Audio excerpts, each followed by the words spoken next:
그렇습니다. 오늘은 율법으로부터 자유하다라는 제목으로 말씀을 전하겠습니다. 우리가 로마서를 이해하는 데 있어서 어려운 것이 많은데 사실 신학적인 내용이 있기 때문에 어려운 거죠. 저와 같이 이렇게 신학교에서 3년 동안 조직신학을 배운 사람들은 그래도 이 내용들이 다 이해가 되지만 특별히 새가족이라든지 성경 공부를 하지 않은 분들, 성경에 대한 지식이 없는 분들은 로마서가 굉장히 어렵습니다. 그중에서도 7장은 어렵다고 주석자들이 얘기하는 거예요. 학자들이 로마서에서 가장 어려운 건 7장이다. 그리고 7장은 성경에서 가장 어려운 그런 말씀이다라고 얘기를 하고 있거든요. 여러분들이 이 말씀을 이해하는 데 있어서 중요한 것이 무엇이냐면 그 당시의 문화적 배경을 좀 이해를 해야 돼요. 우리 성경을 볼 때 항상 우리는 역사적, 문화적 백그라운드를 알아야 되거든요. 여러분, 제가 한 가지 물어볼게요. 이 로마서는 어느 나라, 무슨 나라의 문화 배경 하에서 쓰여졌겠습니까? 모르시겠어요? 어떤 나라겠어요? 로마죠, 로마. 로마라는 나라. 왜냐하면 로마 교회 교인들이 어디에서 살았어요? 로마에서 살았기 때문에 로마의 문화적인 배경 하에서 로마서가 쓰여졌습니다. 여러분, 로마의 문화가 발달한 것이 많잖아요. 목욕 문화도 발달하고 사우나 문화, 또 다른 좋은 문화들이 많이 발달되어 있지만 사실 가장 발달된 것 중에 하나는 법이에요. 법이 발달되어 있습니다. 로마법, 함무라비 법전을 통해서 가장 법이 발달한 나라가 로마예요. 오늘날 우리나라의 법도 사실은 로마법에 근거를 할 수가 있습니다. 그래서 이 로마는 법이 발달되어 있어요.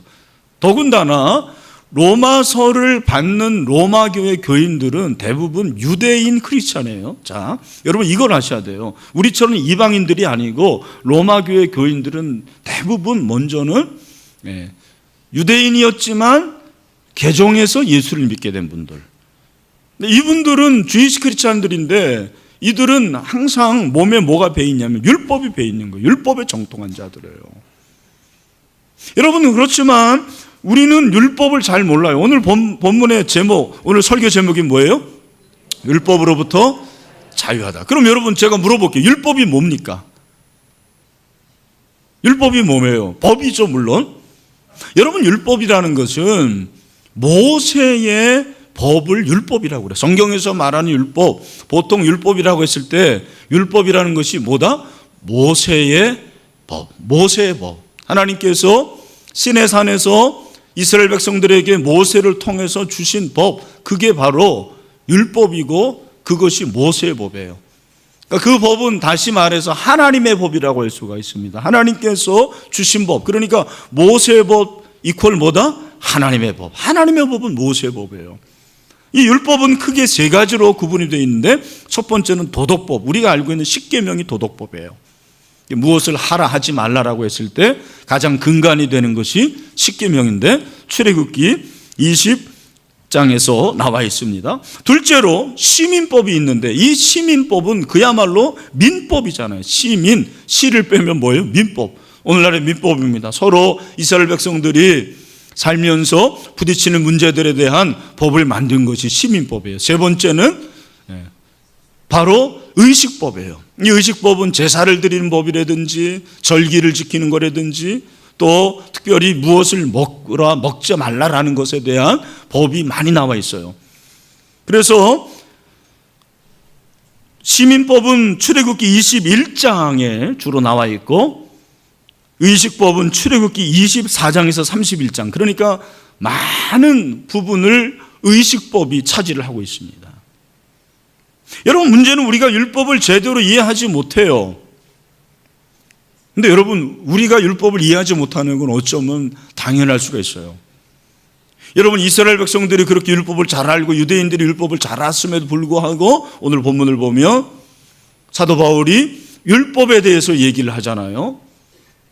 그래서 율법에 대한 오해 두 가지를 이제 길잡이를 해주고 있어요. 그건 뭘 말하냐면 유대 그리스도인들도 유대인들조차도 율법을 오해했다라는 거예요.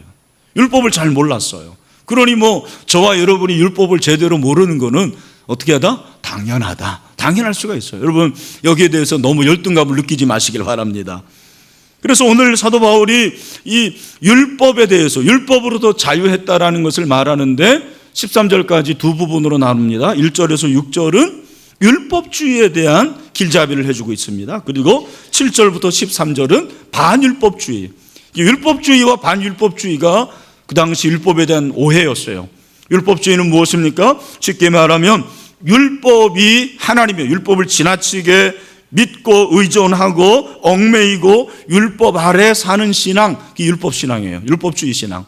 반대로 율법은 필요 없다, 율법은 더 이상 우리가 지키지 않아도 된다, 율법을 무시하는 신앙이 반율법주의예요.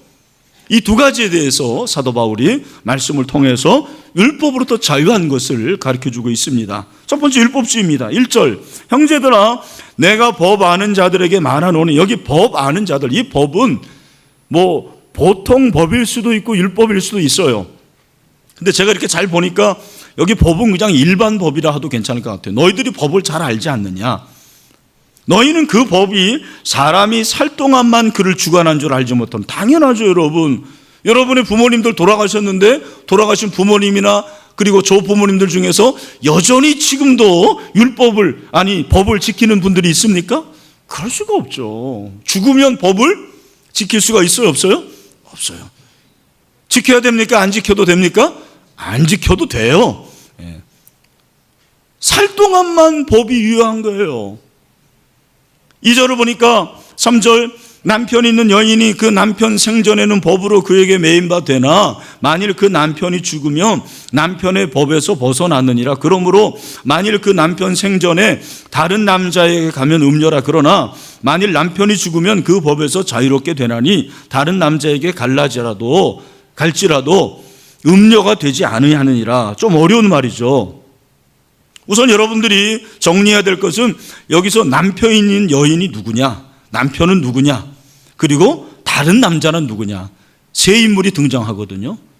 지금 율법과 우리와의 관계를 남편과 아내의 관계로 비유를 하고 있어요. 잘 들으셔야 됩니다. 여기서 남편이 있는 여인이 바로 저와 여러분이에요. 성도들입니다. 그리고 이 남편 생전이라고 하는데 남편이 누구겠습니까? 뭐겠습니까? 율법이죠. 남편 있는 아내가 우리고 율법이 우리 남편이에요. 자, 그런데 여러분, 아내가 남편 생전에는 법으로 그에게 매인 바 되었다. 이게 부부관계예요. 여러분, 부부라는 것은 물론 사랑해서 좋아서 부부인 경우도 대부분 여러분 다 그러시죠? 그러나 그렇지 않은 경우도 있어요. 내 남편이 마음에 안 들어요. 그런데 여러분, 남편의 마음에 안 든다고 다른 남자하고 살 수 있어요, 없어요? 대답을 잘 하시길 바랍니다. 다른 남자하고 살 수가 없죠. 만약에 다른 남자하고 살면 그건 뭐가 되는 거예요? 불륜이에요. 맞습니다. 여러분 잘 아는 불륜. 그런 여자를 가리켜서 뭐라고 그러는 거예요? 음녀라고 그러는 거예요. 음탕한 여자. 여러분, 그것이 당연해요. 왜냐하면 법적인 효력이 있기 때문에 그렇습니다. 단 한 가지, 그 남편이 마음에 안 드는데, 나쁜 남편인데 그 남편과의 법적 효력이 해제되는 그날이 올 수 있어요. 언제입니까? 남편이 죽으면. 그날을 기다리지 마시길 바랍니다. 남편이 죽으면 더 이상 내가 그 남편하고 법적 관계를 가질 필요가 없는 거예요. 여기서 죽음이라는 것은 법적 관계를 무효화시키는 힘을 죽음이라고 그러는 거예요. 자, 그러면 이제 다른 남자에게 갈 수 있는 거죠. 이 가다라는 것이 그냥 이렇게 가는 게 아니고, 이 간다라는 것은 원어를 보면 이것이 관계를 말하는 거예요. 육체적인 관계, 성적인 관계. 이제는 그 남편하고 법적 효력이 다 무효화했기 때문에 다른 남자에게 갈 수 있어요. 여기 다른 남자가 누굴까요? 예수 그리스도라는 거예요. 여러분, 이것을 무슨 삼각관계로 생각하면 안 돼요. 지금 바울이 말하고 싶은 것은 무엇이냐면, 율법과 우리와의 관계는 부부의 관계처럼 그렇게 법적인 효력이 있는, 법적으로 얽매여 있는 관계였다라는 것입니다. 그런데 여러분, 우리가 율법에 대해서 죽는 그런 게 있었나요? 여러분, 그럴 수가 없었습니다. 우리는 그렇게 되지 않습니다. 그렇다면 우리가 어떻게 율법에 대해서 죽게 되었을까요? 어떻게 우리 다른 남자, 곧 예수 그리스도에게 갈 수가 있게 되었습니까? 바로 그것이 4절이에요. 우리 4절 말씀 다 같이 읽읍시다. 시작. 그러므로 형제들아, 너희도 그리스도의 몸으로 말미암아, 자, 여기서 뭐로 말미암아? 그리스도의 몸으로 말미암아 율법에 대하여 죽임을 당하였으니, 이는 다른이 곧 죽은 자 가운데서 살아나신 이에게 가서 우리가 하나님을 위하여 열매를 맺게 하려 함이라. 아멘. 여러분, 4절 말씀이 중요한 거죠. 여기 그리스도의 몸이 예수님의 몸이에요. 예수님의 육체가 십자가에 못 박혀 죽었습니다. 그가 죽은 그 죽음으로 말미암아 율법에서 그분은 자유케 하는 자유를 주신 거예요. 어떻게? 예수님은 율법을 폐하러 오신 분이 아니고 율법을 어떻게 하기 위해서 오신 분이에요? 완성하기 위해서 오셨습니다. 여러분, 믿으십니까? 할렐루야. 그래서 마태복음 5장 17절에서 그렇게 말씀하시는 거죠. 뭐라고 말씀하십니까? 우리 마태복음 5장 17절 말씀을 다 같이 한번 읽어보도록. 시작. 내가 율법이나 선지자를 폐하러 온 줄로 생각하지 말라. 폐하러 온 것이 아니에요. 어떻게 해요? 완전하게 하려 함이라. 아멘. 여러분, 우리는 율법을 완전하게 할 수가 없어요. 우리는 완전히 지킬 수가 없어요. 그러나 예수님이 십자가의 죽으심으로 율법을 완성하셨습니다. 하나님 사랑, 이웃 사랑을 십자가에서 완성하셨습니다. 그 사랑을 확증해 주신 줄로 믿습니다. 그러므로 이제 우리는 그분에게 갈 수 있는 거예요. 그것이 연합이에요. 우리가 그래서 율법으로부터 자유하게 되었습니다. 내가 한 게 아니에요. 난 한 일이 없어요. 우리 주님께서 십자가로 율법으로부터 자유하게 하셨습니다. 또한 예수 그리스도와 연합함으로 말미암아 저와 여러분은 죄로부터 자유하고 율법으로부터 자유하게 된 줄로 믿습니다. 이것이 복음입니다. 여러분, 믿어지게 되기를 축원합니다. 5절에 보니까 뭐라고 그랬습니까? 우리가 육신에 있을 때에는, 다시 말해서 우리가 과거의 정욕을 가지고 살아갔을 때, 회심 전에는 율법으로 말미암는 죄의 정욕이 우리 지체 중에서 역사하여 우리로 사망을 위하여 열매를 맺게 하였다. 그렇게 말씀하고 있습니다. 여러분, 5절 말씀이 좀 어려운데, 여러분, 죄가 율법을 통해서 더 드러나게 돼 있어요. 이것이 율법의 역할인데, 율법의 역할이 뭐냐면 율법은 자꾸 우리의 죄를 드러내요. 내가 거룩하지 않은 것을 어떻게 알 수 있느냐? 율법을 통해서 알 수 있다는 것입니다. 율법은 인간의 본성으로 지킬 수 없기 때문에 자꾸 내 죄를 드러내게 돼 있어요. 추한 모습이 드러납니다. 여러분, 성경을 알면 알수록 우리는 결코 죄에서 자유할 수가 없어요. 성경을 깊이 깨달으면 깨달을수록 나의 죄성을 또 발견하게 되는 것입니다. 성경 모르는 사람은, 교회 그냥 일주일에 한 번 나오는 사람들은 자기가 죄인인지도 잘 몰라요. 어떤 죄를 지었는지도 몰라요, 솔직히. 목사님은 그냥 죄인이라고 그러니까 죄 있는 모양이다 그렇지, 그것이 그렇게 느껴지지 않아요. 그러나 율법을 알면 알수록, 성경을 알면 알수록 내 조그만 죄까지 다 드러내는데요.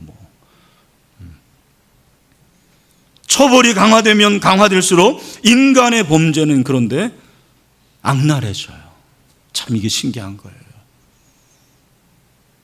고속도로의 과속 위반 단속을 위해서 CCTV를 설치하니까, 물론 과속을 안 하고 그 법에 순종하는 사람도 있지만 법망을 피해가는 사람들이 있어요. 여러분도 다 그러시죠?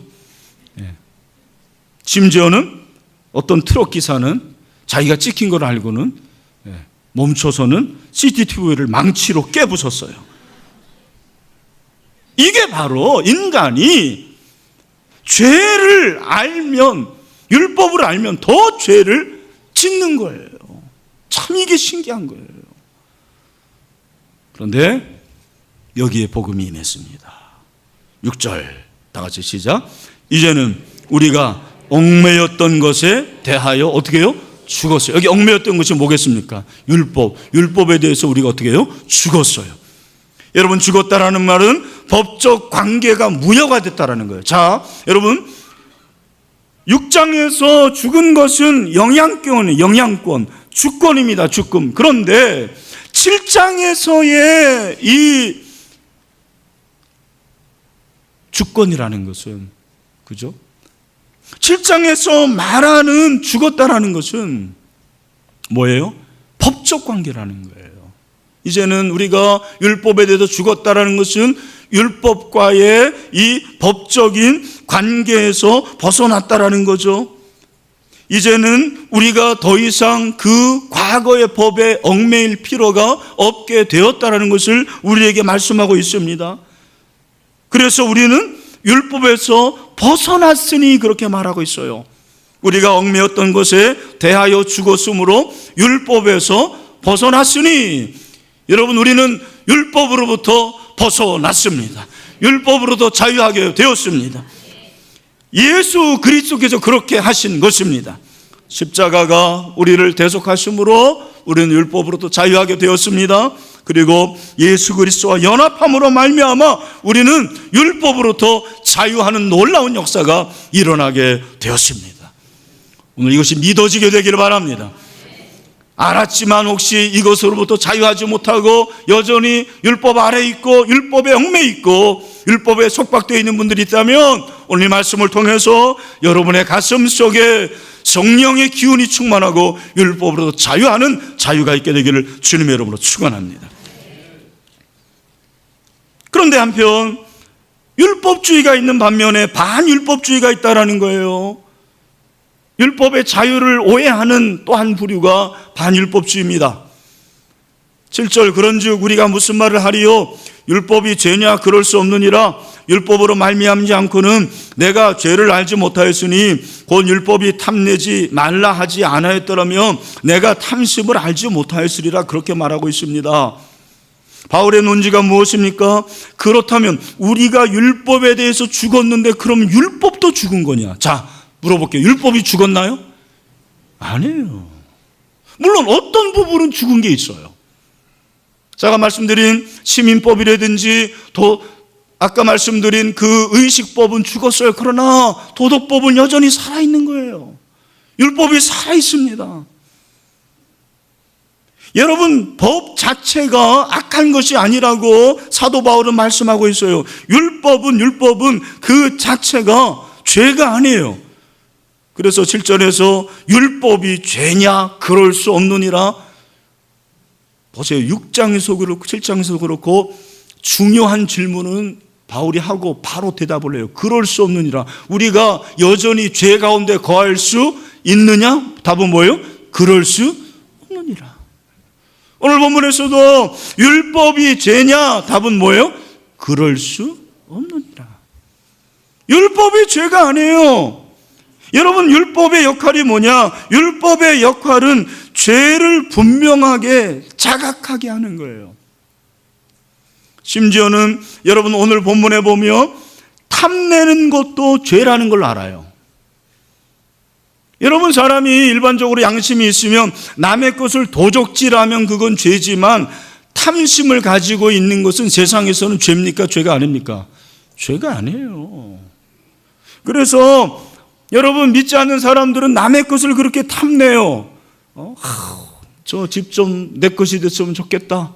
저 돈 내 것이 됐으면 좋겠다. 그래서 사기치고 거짓으로 해가지고 자기 것으로 만드는 거예요. 저 아내 참 예쁜데 내 아내가 됐으면 좋겠다. 그래서 불륜을 저지르는 거예요. 여러분, 그게 탐심이에요. 탐심은 죄예요, 죄. 이제 세상 법정에서는 간통이 죄가 아니라고 하지만 성경은 그렇게 말하지 않습니다. 어저께나 오늘이나 그건 죄예요, 죄. 율법이 그런 역할을 하는, 율법은 죄를 드러냅니다. 죄를 깨닫게 합니다. 그러나 죄가 기회를 타서 계명으로 말미암아 내 속에서 온갖 탐심을 이루었나니 이는 율법이 없으면 죄가 죽은 것이라. 그 율법이 나를 깨닫게 하는 거예요. 아, 탐심도 죄구나. 의인화를 썼죠. 죄가 율법에 편승해가지고는 우리를 유혹한다는 거예요. 그 배후에는 누가 있어요? 사단이 있죠, 사단. 9절에서 보니까 전에 율법을 깨닫지 못했을 때에는 내가 살았더니 계명이 이름에 죄는 살아나고 나는 죽었도다. 계명이 이름에 죄는 살아나고 나는 죽었도다. 여기 계명의 근본 정신이 나오는 거죠. 그래서 여러분, 죄를 분명하게 자각하게 하는 것이 계명이에요. 그래서 내가 정말 율법을 정말 잘 알면 이 율법의 근본 정신을 깨닫고 내가 회개하게 됩니다. 제 경우가 그렇더라고요.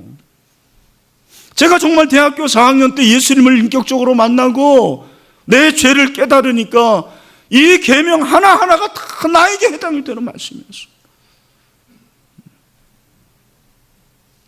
그냥 일반적으로 알고 있는 것이 아니고 정말 여자를 보고 음욕을 품는 것도 죄라는 걸 다시 한번 깨닫게 되고, 남의 것을 탐내는 것도 그것이 잘못된 것이고, 거짓말하는 거, 하얀 거짓말도 잘못된 것이고, 그런 걸 깨닫게 되더라고요. 내가 그것 때문에 철저하게 회개하게 되더라고요.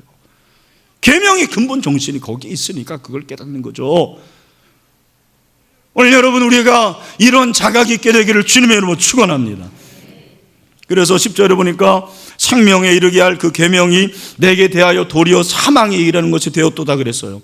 여러분, 10절 말씀이 중요한데 10절이 우리에게 가르쳐주는 것이 무엇이냐면, 하나님이 주신 이 율법은 결국 두 가지 결과를 가져온다는 거예요. 하나는 사망이고 하나는 생명이에요. 사망을 가져올 수도 있고 생명을 가져올 수도 있어요. 중요한 것은 내가 그것을 행하느냐 행하지 않느냐에 달려 있는 거죠. 레위기 18장 5절에서 하나님께서 우리에게 말씀하십니다. 뭐라고 말씀하십니까? 시작. 너희는 내 규례와 법도를 지키라. 사람이 이를 행하면 그로 말미암아 어떻게 해요? 살리라. 나는 여호와이니라. 여러분, 계명을 지키면 살아납니다. 생명입니다. 그러나 계명을 지키지 않으면 우리는 죽습니다. 문제는 우리가 그 계명을 다 지킬 수 있어요, 없어요? 지킬 수가 없는 거죠. 우리가 그 계명을 다 지킬 수가 없습니다. 여기에 우리 문제가 있는 것입니다. 그런데 11절은 죄가 기회를 타서 계명으로 말미암아 나를 속이고 그것으로 나를 죽였는지라. 8절 말씀하고 유사한 말씀이에요. 그래서 12절에 이러보건대 율법은 거룩하고 계명도 거룩하고 의로우며 선하도다 그랬어요. 율법이 죄가 아니라는 거예요. 율법 자체는 선해요. 율법은 거룩합니다. 율법은 의롭다 그랬습니다. 결론적으로 13절에서 뭐라고 말하는 거예요? 우리 13절 말씀을 다 같이 읽읍시다. 시작. 그런즉 선한 것이 내게 사망이 되었느냐? 그럴 수 없느니라. 오직 죄가 죄로 드러나기 위하여 선한 그것으로 말미암아 나를 죽게 만들었으니 이는 계명으로 말미암아 죄로 심히 죄되게 하려 함이라. 아멘. 여러분, 여기서 결국 사도 바울은 죄의 역할을 율법의 역할을 세 가지로 정리를 해주고 있어요. 세 가지. 첫 번째가 무엇입니까? 율법은 죄를 깨닫게 합니다. 한번 따라서 죄를 깨닫게 한다. 두 번째는 죄를 일으킨다. 그러니까 죄를 일으킨다는 걸 여러분 이해를 잘 하셔야 되는데, 아까 제가 말씀드린 대로 우리가 율법을 알면 알수록 그 율법으로 인해서 점점점 죄를 지을 수가 있는 거예요. 법망을 피해가는 것입니다. 그걸 말하는 거예요. 세 번째는 죄를 정죄해요. 그래서 우리가 율법적인 사람일수록 정죄를 잘해요. 정죄의식을 갖게 되는 것입니다. 그래서 사도 바울은 율법이 필요 없다, 율법은 더 이상 지키지 않아도 된다고 생각하는 사람들에게 일침을 가는 거예요. 아니다. 지금도 율법은 살아있다. 율법은 선한 것이다. 율법은 거룩한 것이다. 율법은 의로운 것이다. 그러면 여러분, 오늘 이 본문을 통해서 우리에게 말씀하시려는 하나님의 음성이 무엇일까요? 과연 이 본문에서 사도 바울이 우리에게 들려주길 원하는 음성이 무엇일까? 저는 이 말씀을 보면서 율법주의와 반율법주의에는 꼭 필요한 게 있다는 것을 여러분에게 말씀드리고 싶어요. 그게 뭐냐면, 따라합시다. 균형. 뭐가 필요하다고요? 균형이 필요한 거예요. 여러분 잘 들어보십시오. 여러분, 율법주의도 율법의 자유를 오해하는 것이고 반율법주의도 율법의 자유를 오해하는 거예요. 다 장점이 있지만 단점이 많은 거예요. 여기서 필요한 게 뭐냐면 균형을 이루는 거예요. 제가 이번 주에 이제 설교를 준비하면서 책을 읽었는데 그 책에 이런 내용이 나오더라고요. 초대교회 터툴리안이라는 주교죠, 사실은. 네. 그 터툴리안이라는 사람이 십자가를 빼앗는 두 가지 오류가, 적이 있다고. 적이라는 것이 원수라죠. 원수가 있다고 그렇게 얘기를 했어요. 자, 제가 인용을 합니다. 예수님께서 두 강도 사이에서 십자가에 못 박히신 것처럼 복음은 두 오류 사이에서 십자가에 못 박힌다. 이해가 되십니까? 네. 터툴리안이 의미한 이 오류, 두 가지 오류가 뭔지 아십니까? 바로 율법주의와 반율법주의라는 거예요. 십자가에서 우리 주님이 우리에게 율법의 자유를 주셨는데 이 율법의 자유에 대한 적이 뭐냐면 율법주의, 반율법주의라는 거예요. 이걸 사도 바울이 말했는데 터툴리안이 우리에게 말했어요. 저는 100% 동감해요. 여러분, 율법주의는 오늘날 뭘로 나타나는지 아십니까?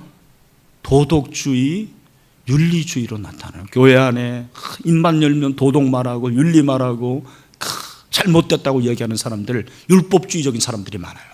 이런 사람들 오래 믿었고 말씀을 잘 알고 하지만 율법에 얽매여 있는 거예요. 반면에 여러분이 반율법주의는 상대주의, 실용주의예요. 이 사람들은 자유로운 사람들이에요. 우리가 자유롭게 됐는데, 의롭게 됐는데, 뭐하러 법을 그렇게 힘들게 지킬 게 있느냐? 마음대로 살면 되지. 그래서 이 둘 사이에서 뭐가 필요하다? 균형이 필요하다라는 거예요. 여러분, 율법주의가 강한 사람들은요, 제가 율법주의적인 성향이 강하기 때문에 저는 잘 알아요. 제가 세 가지로 정리해 봤어요. 첫 번째, 이 사람들은 자기의가 강합니다. 자기 공로. 그래서 완벽주의자들이 많아요. 실수를 안 하려고 그래요.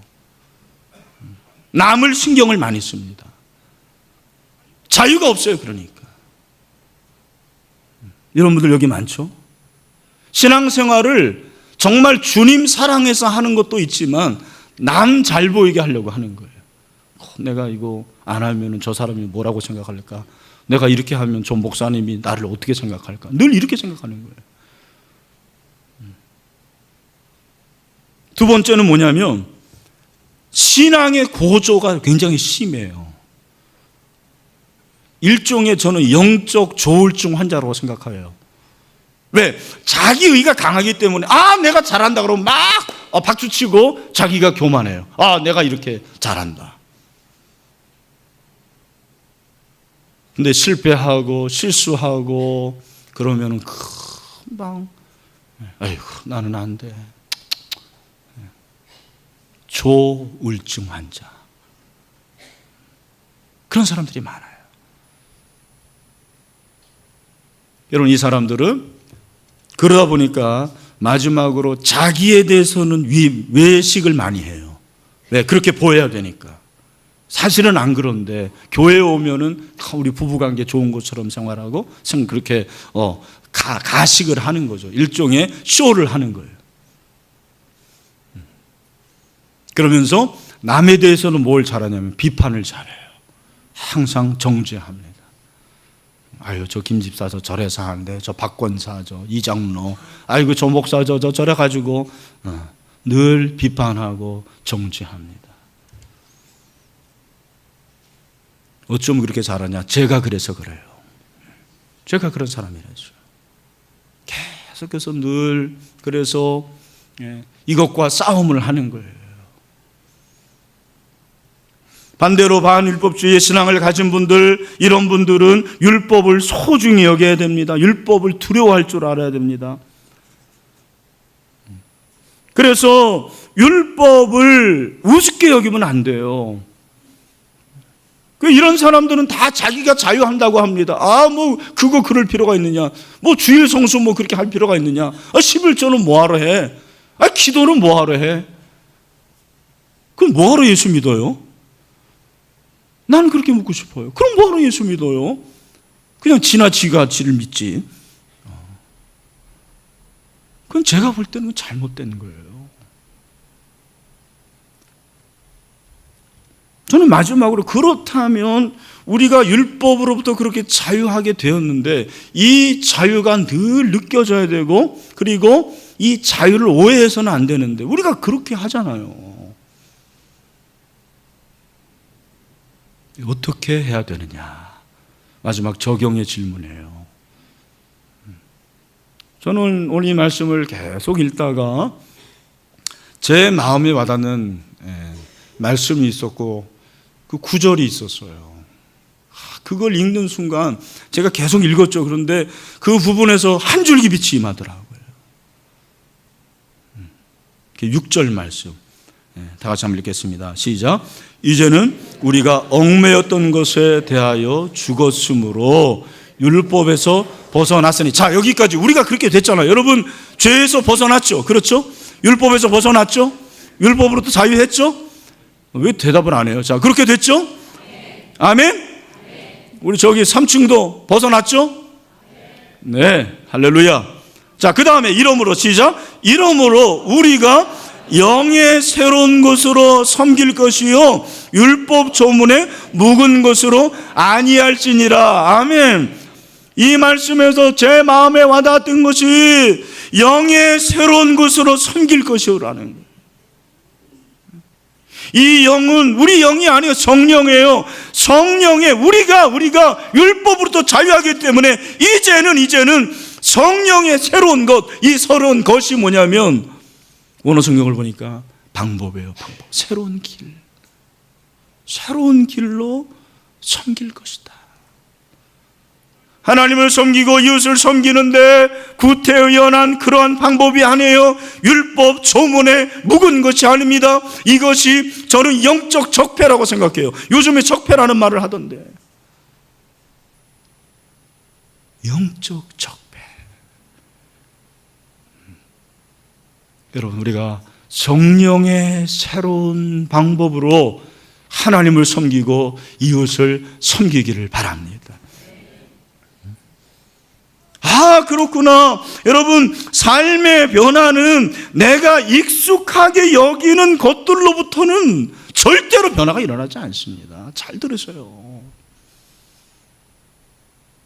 여러분, 제자 훈련을 하면 변화가 된다. 왜 그러냐면 익숙한 것으로 하지 않으니까 그런 거예요. 큐티 안 하던 사람이 큐티를 하고, 기도 안 하던 사람이 기도하고, 설교를 대충 듣던 사람들이 설교를 쓰면서 그렇게 설교를 듣잖아요. 그러니까 변화가 일어나는 거죠. 성령의 새로운 것으로 섬기게 될 때 변화가 일어나는 줄로 믿습니다. 그러니까 여러분, 제자 훈련하니까 우리 형제들 이번에도 담배 못 끊던 형제가 끊게 되었습니다. 할렐루야. 야동 보는 그 형제 안 봐요. 이제는 볼 시간이 없어요.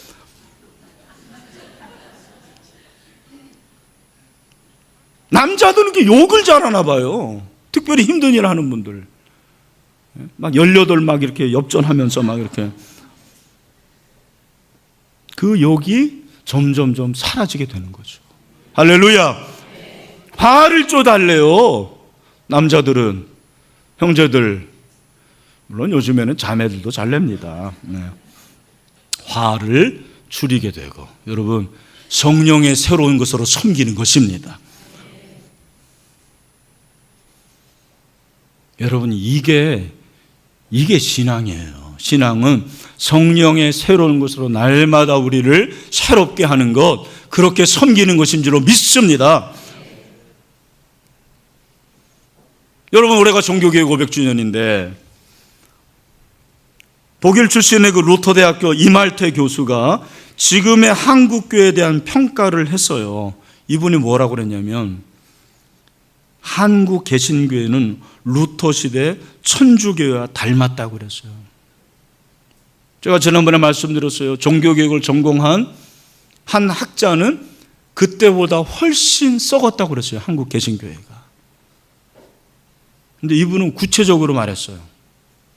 첫 번째, 율법주의적 예배. 여러분들이 다 율법적으로 드리는 거예요. 주일날 안 오면 다리 몽둥이 부러지고, 내가 성가대 맡았는데 그냥 해야 되고, 교역자들 특별히 율법적으로 예배하는 사람들이에요. 은혜가 없어, 이 사람들이.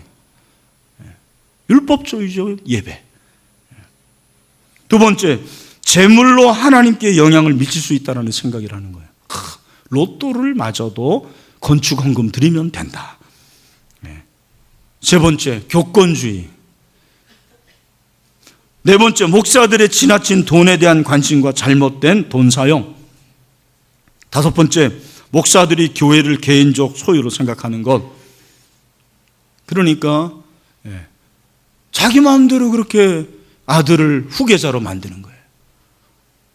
다 나쁜 건 아니지만. 여섯 번째, 목사들의 도덕적, 성적 타락. 뭐예요? 이게 문제라는 거예요. 제가 보니까 10중 8구는 목사들의 문제예요. 제가 볼 때는 우리 한국교회 평신도들처럼 착한 평신도들이 없어요. 정말입니다. 내가 여러분들 이 얘기 한다고 그래서 여러분들이 나가 점심 한 끼 사줄 거 아니지만, 난 그렇게 생각해요. 대부분의 문제가 누구에게 있는 거예요? 목사들에게 있는 목사들. 왜? 본질에서 벗어났어요. 본질에서 벗어났어요. 여러분, 본질이 뭔지 아십니까? 본질은 시대와 환경에 상관없이 변하지 않는 상태가 바로 본질이에요. 시대와 환경, 장소에 상관없이 변하지 않는 것, 그게 본질입니다. 여러분, 저는 오늘 말씀을 보면서 마지막으로 말씀합니다. 여러분, 율법으로부터 자유한 저와 여러분은 복음주의자가 될 줄로 믿습니다. 율법주의와 반율법주의의 균형을 이루는 게 뭐냐? 그게 복음이에요. 그게 복음이에요. 내가 하는 게 복음이 아니에요. 예수님이 한 거예요.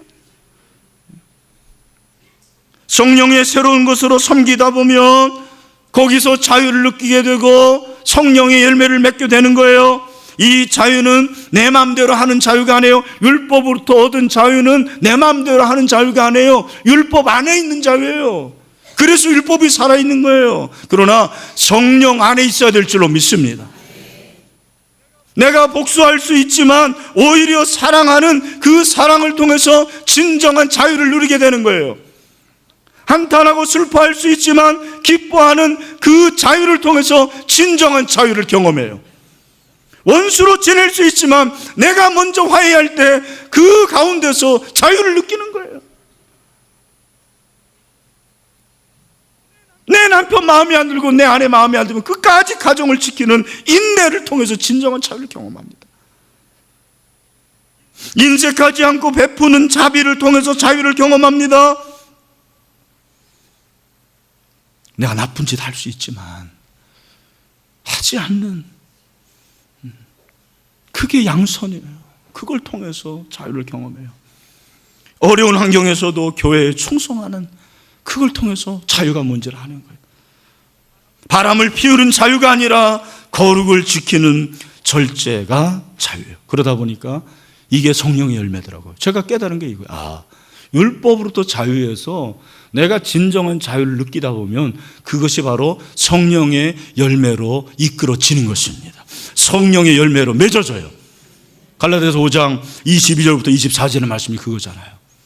우리 다 같이 시작. 오직 성령의 열매는 사랑과 희락과 화평과 오래 참음과 자비와 양성과 충성과 온유와 절제니 이 같은 것을 금지할 법. 이 금지할 법이 뭐예요? 율법이잖아요.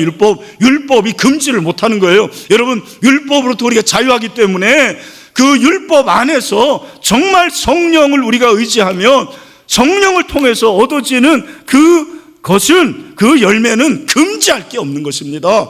그래서 우리는 성령의 열매를 거두게 될 줄로 믿습니다. 영화 신들리스트 주인공이 독일군 친위대 장교에게 물어봅니다. 무엇이 진정한 힘입니까? 이렇게 대답합니다. 죽일 수도 있으면서도 죽이지 않고 때릴 수 있으면서도 때리지 않는 것, 은혜를 베푸는 그것이 진정한 힘입니다. 맞아요. 이게 진정한 힘이고 이것이 자유예요.